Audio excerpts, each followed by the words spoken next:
The Holy Spirit. Your body is the home of the Holy Spirit. 1 Corinthians chapter 6 verse 19. Who is the Holy Spirit? He is God, just as God the Father and God the Son are also God. We speak of them as the Trinity. You ask me to explain the Trinity. Our minds can but dimly grasp these great spiritual facts, because we are finite and God is infinite. It may help to remember that God the Father, God the Son, and God the Holy Spirit have all existed from eternity.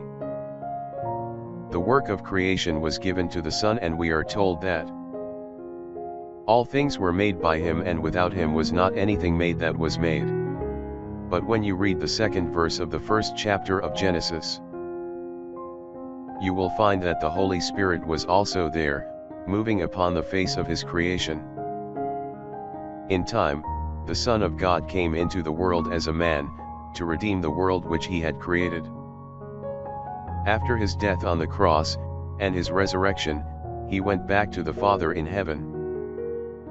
During his earthly ministry, his work and life were spent within a circumscribed area in Palestine. When he went back to heaven, he sent the Holy Spirit to exercise a worldwide ministry. Today the Holy Spirit illuminates the minds of people, makes us yearn for God, and takes spiritual truth and makes it understandable to us. All over the world the Holy Spirit is wooing men to Christ, and he lives in the hearts of believers and helps us each day. To be Spirit-filled Christians is to be the kind of Christians that God wants us to be. Prayer for the day.